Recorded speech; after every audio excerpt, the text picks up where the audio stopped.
Grabing taba. Grabe, umaapoy sa taba surahan na nahuli natin kagabi mga amigo. Ang taba sobra. Bali ngayon catch, cook and eat tayo mga amigo. Let's go. Grabe. Kamusta mga amigo? Ayan.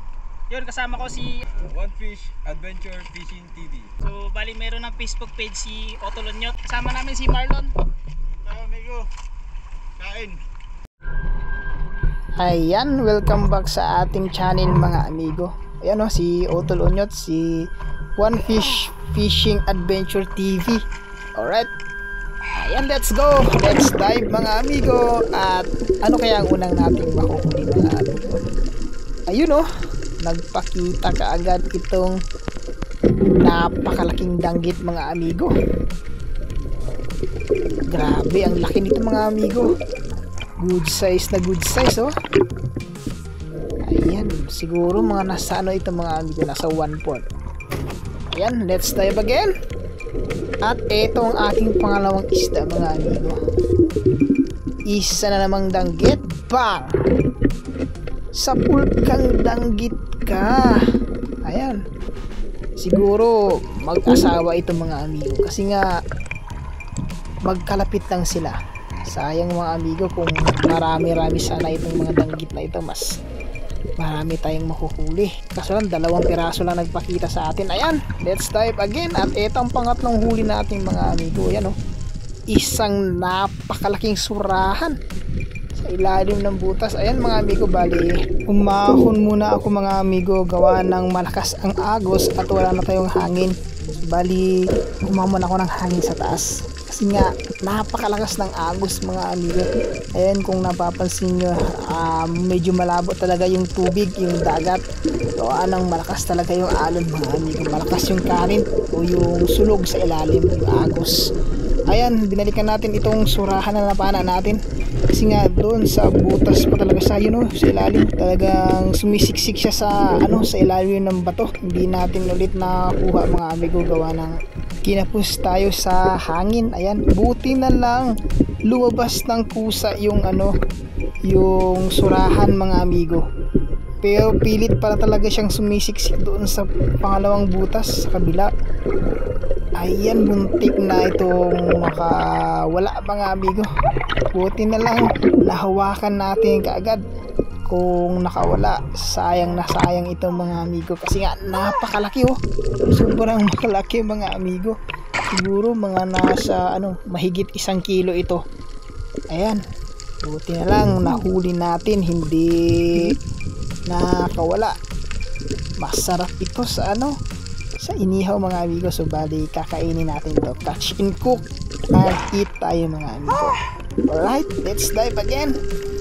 At eto, ayan, isang manitis o isang timbungan. Ang tawag sa amin dito ay timbungan, sa ibang lugar ay manitis. So ayan, hindi naman ito lumalaki na isda mga amigo, kaya good size na ito sa ganitong klase na kanyang size. At eto mga amigo, sinong nakakilala nito sa inyo? Kasi hindi ko alam kung anong pangalan nito. Ayan yung isang alimango na yan. Bali may yan, merong balahibo. Sabi nga kasi ni Marlon, yung kasama natin mga amigo, so kinakain ito yung ganitong klase ng alimangong dagat. Kinakain daw itong mga amigo, sabi ni Marlon. Pakita ko muna sa kanya kung kinakain talaga ito. Ito yun. Medyo malayo kasi ng konti si Marlon sa akin mga amigo. So bali pinuntahan ko muna siya at ipinakita sa kanya kung talagang ito na ba yung sinasabi niyang kinakain na alimangong dagat. Noy! Noy! Amo na nga kasag kong kinakaon? Amo na hindi.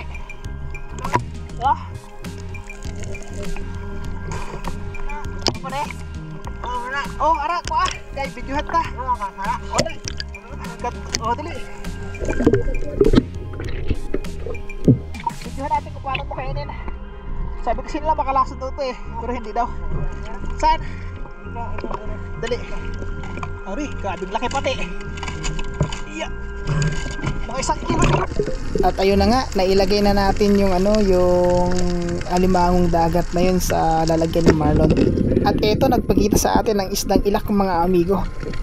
Ayan, ilak ang tawag sa amin ito. Aywan ko lang sa inyo mga amigo kung anong klase yung tawag nyo dito sa kanya, sa ganitong klase ng isda. Masarap yan ito, sa sinigang mga amigo at sa inihaw yung ganitong klase ng isda, yung ilak. So bali ito isang special na isda para sa amin, first class na isda yan, oh. Isa na namang ilak ang ating nahuli. Ayan, good size na ilak yan mga amigo, nasa kalahating kilo siguro ito mga amigo, o 0.4 grams, 400 grams yung yung ganitong klase ng isda yan, ganito kalaki. At eto, dive na naman tayo mga amigo. Ayan, nagpakita sa atin yung mulmol mga amigo. So bali hindi natin papanain yan, ng ipinagbabawal yan mga amigo. At eto naman mga amigo, yan isang unsi-unsi or alikambaw ang tawag sa amin yan. Muntik na akong nagkagat kaya binitawan ko. Ayan, dinampot natin yun ulit. Gawa ng pag nakagat tayo nyan, talagang hindi yan bibitawan. Pag nakagat tayo, masakit yan kapag nasipit tayo ng ganitong klase ng alimango or unsi-unsi ang tawag sa amin, or alikambaw. Sa inyo mga amigo, anong tawag nyo dyan sa ganyang klase ng alimango? At ayan, nag-blink na ating flashlight mga amigo, gawa ng merong nagpakita sa atin na pusit. Yan sa pulkang pusit bahura ka. Pusit bahura ang tawag nito na sa amin mga amigo. So sa iba naman ay pusit lumot. Masarap ito sa adobo at sa calamares, lalo na sa calamares mga amigo. The best ito yung pusit bahura. At ito, huli ni Otol Onyot or ni One Fish Fishing Adventure TV. Ayan, isang isdang balo mga amigo. Yan, nasa kalahating kilo siguro yan mga amigo, yung ganyang kalaki na balo sa pulsa ulo, oh.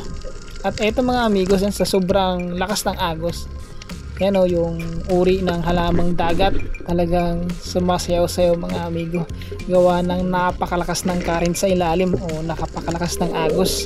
Ayan mga amigo, ito yung huli ni Otol Onyot. Yan, mayroon siyang huling surahan at may mga ilak din siyang nahuli. Ayan, may surahan tayo. Laki, oh. Ayan, laki surahan. Ayan, oh, 1.6 mga amigo, laki. Anong tawag niyo sa ganitong isda mga amigo? Bali ito ay surahan ang tawag sa amin. Bali babalutin natin siya ng ng dahon ng saging. Balutin natin ng saging. Yan, dahon ng saging para Usok na. Kasi yung oil ng isda na to, madingas siya. So, kaya kailangan talaga ng dahon ng saging. grabing taba. Sunod na.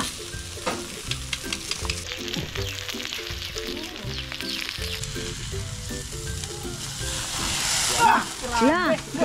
Liab. Nagapoy. Grabing taba mga amigo, nagapoy. Kain na mga amigo. Uy, Tulo-tulo. ito. Ayan o. Sausaw natin dito sa suka at saka toyo. Grabe. Taba. Kain na mga kababayan. Mga tao dyan sa kusina, sa kwarto, kain na po. Kain naman. Sarap. Kaya ha. Kaya kain.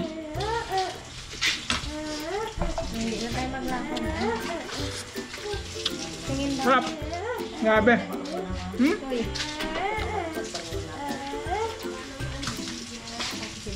Malapit mga amigo. Kal. Sarap, surahan.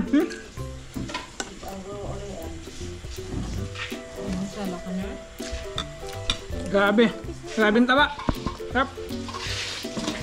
Uy, Kaya na, kain. kasi kalin din na